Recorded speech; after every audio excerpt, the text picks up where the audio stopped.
اعوذ باللہ من الشیطان الرجیم بسم اللہ الرحمن الرحیم قال النبی صلی اللہ علیہ وسلم من یرد اللہ بہ خیرا یفقہہ فی الدین صدق رسولہ النبی الکریم۔ نہایت ہی واجب الاحترام صدر مرکز تحقیق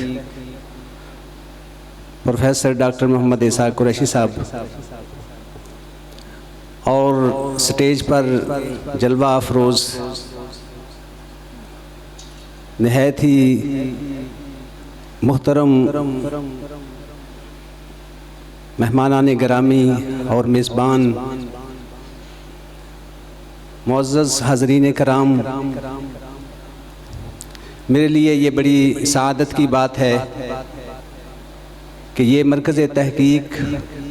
فیصل آباد جب سے اس کی تشکیل ہوئی اس وقت سے لے کر آج یہ چھٹے پروگرام میں باقاعدگی کے ساتھ مجھے اس میں شرکت کا باقاعدہ حکم دیا گیا اور مجھے سعادت ہوئی کہ میں نے باقاعدگی سے اس پروگرام میں اور ان پروگراموں میں نے شرکت کی۔ آج بھی جو مجھے حکم دیا گیا ہے اس حوالے سے میں تہہ دل سے ممنون بھی ہوں اور شکر گزار بھی ہوں۔ میں جس عنوان کے اوپر بات کروں گا اس کے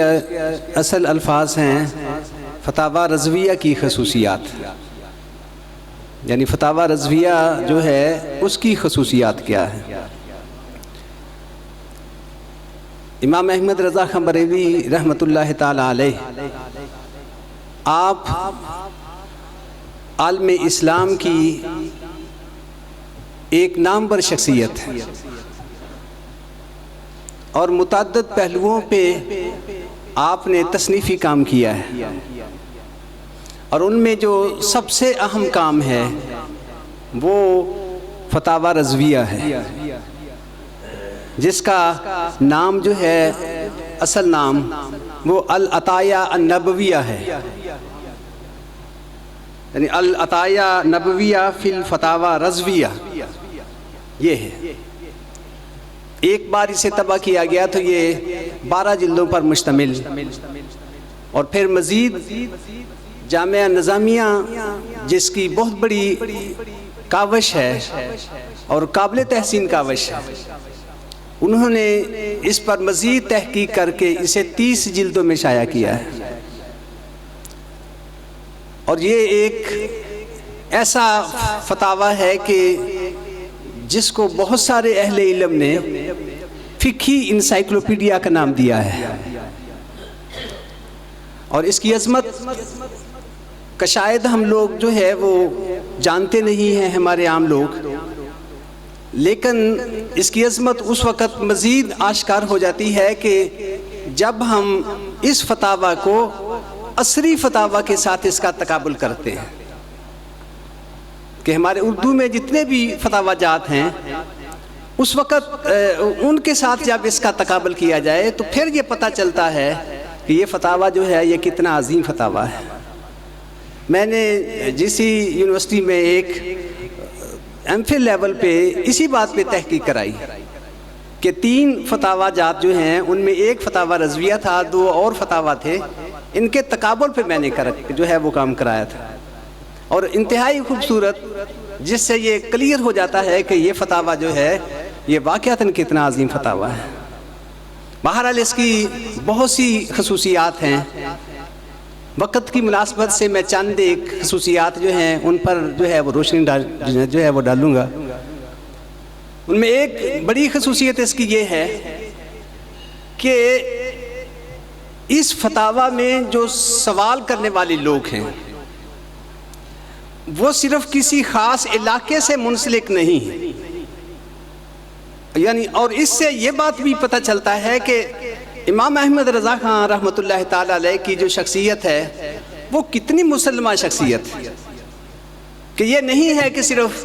علاقہ بریلوی کے لوگ جو ہیں وہ پوچھتے ہیں آپ سے مسائل، یا کسی اور ضلع کے لوگ جو ہیں وہ آپ سے مسائل پوچھتے ہیں، بلکہ فتاوی رضویہ میں موجود سوالات جو ہیں جن میں سائلین کا نام بھی لکھا گیا ہے، ڈیٹ بھی لکھی گئی ہے، اور اس سوال کرنے کا علاقہ جو ہے اس کو بھی بیان کیا گیا ہے، اس سے پتہ چلتا ہے کہ آپ سے جن لوگوں نے سوال کیے ان کا تعلق پورے بر صغیر کے ساتھ، ہندوستان کا پورا علاقہ، یہ موجودہ پاکستان، بنگلہ دیش اسے ہم کہتے ہیں، اس کے علاوہ سعودی عرب کے لوگ جو ہیں انہوں نے بھی آپ سے سوالات کیے۔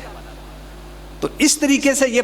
پتہ چلتا ہے کہ یہ بین الاقوامی سطح کی یہ کتاب جو ہے یہ آپ سے لکھی گئی ہے، اور اس میں جو سوالات کیے گئے ہیں اور جن سوالات کے جوابات موجود ہیں وہ ایک بین الاقوامی سطح کے سوالات ہیں۔ اور پھر اس فتاوی کی ایک اور خصوصیت یہ ہے کہ اس فتاوی میں بہت سارے علوم کا بیان ہے، یعنی یہ نہیں ہے کہ یہ صرف ایک جو ہے یہ فقہی یہ کتاب ہے، چونکہ ایک فقیہ کے لیے بہت سارے علوم کا جاننا ضروری ہوتا ہے، اسے علوم القرآن کا بھی ایکسپرٹ ہونا چاہیے، اسے علوم الحدیث جو ہے اس سے بھی آگاہی ہونی چاہیے، دیگر علوم سے بھی آگاہی ہونی چاہیے۔ تو آپ کے بہت سارے فتاوی سے یہ بات دیکھنے میں پتہ چلتا ہے کہ آپ نے یہ جو ادلہ شرعیہ ہے اس سے متعلق بہت سارے دیگر علوم جو ہیں ان کا بھی آپ نے ذکر کیا ہے، اور ان میں سے ایک علم جو ہے وہ علم مختلف الحدیث ہے، کہ اس کتاب میں آپ نے علم مختلف الحدیث کا بھی ذکر کیا ہے۔ اور علم مختلف الحدیث کیا ہے؟ آپ میں سے اکثر بیشتر لوگ اس سے واقف ہوں گے، لیکن محض مختصر تعارف کے لیے کہ علم مختلف الحدیث سے مراد یہ ہے، وہ علم ہے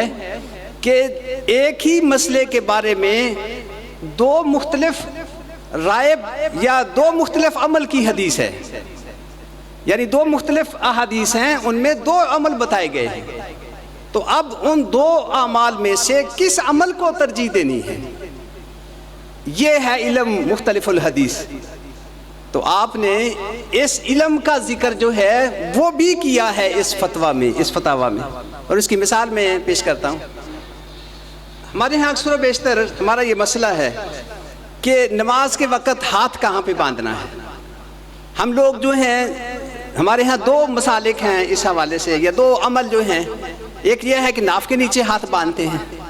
دوسرا عمل یہ ہے کہ ہم جو ہیں لوگ جو ہیں وہ سینے کے اوپر ہاتھ باندھتے ہیں۔ آپ سے بھی یہ پوچھا گیا کہ جی جو ہے اس میں کون سا راجح قول ہے اور کیوں راجح قول ہے؟ تو آپ فرماتے ہیں کہ بلا شبہ یہ دونوں عمل حدیث سے ثابت ہیں، اور حضرت وائل بن حجر رضی اللہ تعالیٰ عنہ انہی سے ہی یہ روایت ہے کہ وہ کہتے ہیں کہ میں نے حضور صلی اللہ تعالیٰ علیہ وسلم کے ساتھ نماز پڑھی، اور میں نے دیکھا کہ آپ نے اپنے ہاتھ جو ہے وہ ناف کے نیچے باندھے۔ ایک دوسری حدیث جو آپ کے بیٹے سے جو ہے علقمہ جو ہے رضی اللہ تعالیٰ عنہ ان سے مروی ہے، انہوں نے یہ روایت بیان کی کہ میرے والد یہ کہتے ہیں کہ میں نے حضور صلی اللہ علیہ وسلم کو دیکھا کہ آپ نے سینے کے اوپر ہاتھ باندھے۔ تو اب آپ ان دو مختلف اعمال جو ہیں اس میں سے ترجیح کس طریقے سے دیتے ہیں؟ تو آپ نے فرمایا کہ اصل میں بات یہ ہے کہ اللہ کے سامنے، اللہ تعالیٰ کے سامنے ایک مسلمان کے لیے کھڑے ہونے کے بارے میں یہ حکم دیا گیا ہے کہ وہ عاجزی کے ساتھ کھڑا،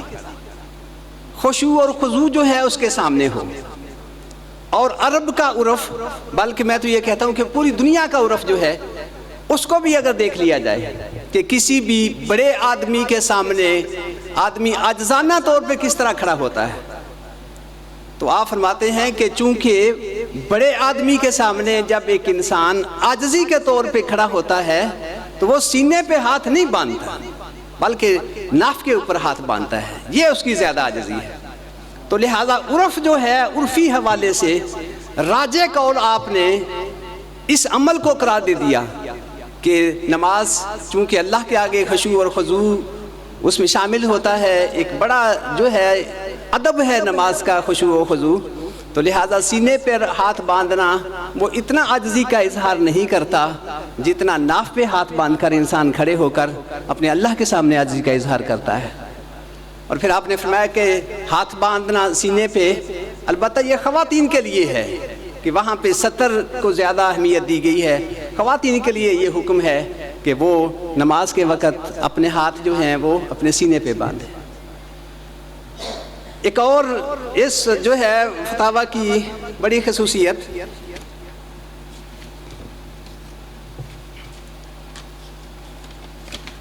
وہ یہ بھی ہے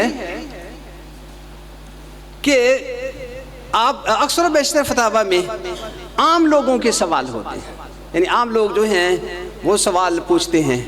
لیکن اس فتاوی کی خصوصیت یہ ہے کہ یہاں پہ بڑے بڑے اہل علم جو ہیں وہ بھی انہوں نے بھی آپ سے سوال پوچھے، یعنی عامی لوگوں کے علاوہ بڑے اہل علم لوگ۔ میں پھر یہ کہوں گا کہ چونکہ فتاوی میں نام موجود ہیں لہذا بہت سارے ایسے سائلین ہیں جن کے ناموں کے ساتھ اس وقت کے مطابق مولوی کا لفظ جو ہے وہ لکھا ہوا ہے، مولوی صاحب فلاں، مولانا صاحب فلاں، یہ سائل ہیں، یعنی جس سے یہ پتہ چلتا ہے کہ آپ سے رہنمائی حاصل کرنے والے لوگ وہ جو ہیں وہ اہل علم بھی لوگ تھے، اور جب اہل علم لوگ جو ہیں وہ سوال کریں تو پھر ان کا جواب جو ہے وہ بھی علمی بنیادوں پہ دیا جاتا ہے۔ اور پھر آپ نے اکثر و بیشتر یہ ہوتا ہے فتاوی میں کہ جو سوال کیا گیا ڈائریکٹلی اس کا جو ہے وہ جواب دے دیا، لیکن آپ کا بہت ہی شاذ و نادر ایسے جو ہیں فتاوی ہیں کہ جن میں آپ نے ڈائریکٹلی کوئی جواب دیا ہو، لیکن آپ کا اسلوب یہ تھا کہ جو ہمارا اصل اسلوب ہے کہ سب سے پہلے قرآن مجید سے دلائل جو ہیں وہ دیے جاتے ہیں، پھر حدیث سے دلائل دیے جاتے ہیں۔ چنانچہ ایک مسئلہ تھا، اس مسئلے کے بارے میں آپ سے پوچھا گیا اور اس مسئلے کے جواب میں آپ نے 60 سے زائد قرآنی آیات سے دلائل دیے، 60 سے زائد، اور تقریباً 300 احادیث جو ہیں وہ آپ نے اپنے جو ہے اس جواب میں لکھی، یعنی ایک نہیں، دو نہیں، تین نہیں، سینکڑوں احادیث اور 20 آیات جو ہیں وہ اس مسئلے کے حل کے لیے آپ جو ہیں جواب دیتے ہیں۔ ایک آخری خصوصیت جو ہے وہ بیان کر کے میں اپنے بات کو ختم کروں گا کہ یہ بھی اس فتویٰ کی خصوصیت ہے، اور شاید یہ بڑی منفرد خصوصیت ہے کہ آپ سے جس زبان میں سوال کیا گیا اسی زبان میں آپ نے جواب دیا، یعنی سوال کرنے والا جو ہے وہ جس زبان میں سوال کرتا ہے اسی زبان میں آپ نے جواب دیا۔ اگر کسی نے اردو میں سوال کیا تو آپ نے اردو میں جواب دیا، اگر فارسی میں جو ہے وہ سوال کیا تو فارسی میں جواب دیا، اور اگر جو ہے کسی نے انگریزی میں سوال کیا تو آپ نے انگریزی میں جواب دیا۔ چنانچہ ایک آدمی تھے قادر غنی، صدر تھے یہ مسلم ایسوسی ایشن رنگون کے، انہوں نے آپ کو جو ہے وہ سوال تو بڑا لمبا ہے، بس اس کا آغاز میں نے لکھا ہوا ہے، لکھا ہے کہ to honoured sir we desire to prepare you a certain religious matter on which we solicit your valuable opinion، یعنی اس طریقے سے انہوں نے اپنے سوال کا جو ہے وہ آغاز کیا ہے۔ تو آپ نے جو جواب دیا ہے اس کا ٹائٹل آنسر کے نام سے شروع کیا ہے اور اسے انڈر لائن کیا اور فرمایا کہ ٹو قادر غنی پریزیڈنٹ دی مسلم ایسوسی ایشن، سر with reference your letter dated 19th of May 1908 I send my fatwa for your perusal، یعنی اس طریقے سے آپ نے پوری ڈیٹیل جو ہے اس جواب کی، اس سوال کا جواب کی، جو فتاوی کا ایک باقاعدہ حصہ ہے، باقاعدہ انگریزی میں تھا۔ ایک چیز بڑی دلچسپ تھی کہ آپ سے ایک آدمی جو ہے یہ ہے کہ اگر کسی نے نثر میں آپ سے سوال کیا ہے تو آپ نے اس کا جواب بھی نثر میں دیا ہے، اور اگر آپ سے سوال کسی نے شعر میں کیا ہے تو آپ نے فتویٰ کا جواب شعر میں دیا، اور یہ ایک ایسی بات ہے جو شاید میرا خیال ہے کسی فتویٰ کی کتاب میں جو ہے وہ آپ کو نہ ملے۔ چنانچہ ایک آدمی تھے نواب سلطان احمد خان، وہ شعر میں اس طریقے سے سوال کرتے ہیں کہ عالمان شرح سے ہے اس طرح میرا سوال، دے جواب اس کا برائے حق مجھے وہ خوش خصال۔ گر کسی نے ترجمہ سجدہ آیت کی پڑھا، تب بھی سجدہ کرنا کیا اس شخص پہ واجب ہوا؟ اور ہوں سجدے تلاوت کے ادا کرنے جسے، پھر ادا کرنے سے ان سجدوں کے وہ پہلے مرے، پس سبک دوشی کی اس کی شکل کیا ہوگی جناب؟ چاہیے ہے آپ کو دینا جواب باثواب۔ یہ سوال کیا گیا شعر میں۔ میرا خیال سمجھ گئے ہوں گے کہ سائل یہ کہنا چاہتا ہے کہ کوئی آدمی اگر قرآن مجید کی آیت کا ترجمہ سنے تو کیا ترجمہ سننے سے اس پر سجدہ جو ہے قرات کا وہ واجب ہوتا ہے یا سجدہ واجب نہیں ہوتا؟ آپ نے جو ہے وہ ایک لمبا اس میں شعر کہے جس میں ریفرنس بھی ہیں، معنی بھی ہیں۔ میں بس چند ایک جو ہے اشعار کہہ کے اجازت چاہوں گا کہ ترجمہ بھی اصل، آپ یعنی اس کا جواب یہ دیتے ہیں، ترجمہ بھی اصل یہاں ہے وجہ سجدہ بالیقین، فرق یہ ہے فہم معنی اس میں شرط اس میں نہیں، آیت سجدہ سنی جانا کہ ہے سجدہ کی جا، اب زبان سمجھے نہ سمجھے سجدہ واجب ہو گیا۔ ترجمہ میں اس زبان کا جاننا بھی چاہیے، نظم و معنی دو ہیں ان میں تو ایک تو باقی رہے، تاکہ من وجہ تو صادق ہو سنا قرآن کو، ورنہ ایک موج تھی ہوا تھی چھو گئی جو کان کو۔ اب یہ مذہب بتا رہے ہیں، ہے یہی مذہب ہی یفتہ علیہ الاعتماد، شامی از فیض و ہنر واللہ عالم بالرشاد۔ پھر ایک کتاب کا ریفرنس دیتے ہیں، سجدہ کا فدیہ نہیں اشباہ میں تصریح کی، صرفیہ میں اسی انکار کی تصحیح کی، کہتے ہیں واجب نہیں اس پر وصیت وقت موت، فدیہ گر ہوتا تو کیوں واجب نہ ہوتا جبر فوت۔ تو اس طریقے سے آپ نے جو ہے یہ شعر میں اس کا جو ہے وہ جواب دیا ہے۔ تو اس طریقے سے فتاوی رضویہ جو ہے وہ ایک بہت ہی کمال کا جو ہے وہ فتاوی ہے، بہت ساری اس کی خصوصیات ہیں، علمی حوالے سے، اپنے ماخذ کے حوالے سے، اپنے مضامین کے حوالے سے، اپنے استدلالات کے حوالے سے۔ تو اس طریقے سے ایک بہت لمبا ایک مضمون ہے۔ بہرحال آخر میں پھر ڈاکٹر صاحب کا اور منتظمین کا تہ دل سے ممنون ہوں کہ آپ نے مجھے موقع دیا اور یہ چند گزارشات میں نے آپ کے سامنے پیش کی۔ وما علینا الا البلاغ المبین۔ احمد صاحب جو بہت ہی مدلل انداز میں اپنا مقالہ پیش کر رہے تھے، ہم نے سب سے پہلے جو نعت شریف سنی لم یاتی نذیر کا فی نظر، ہم تو سمجھتے تھے کہ وہی 4 زبانوں میں ہے۔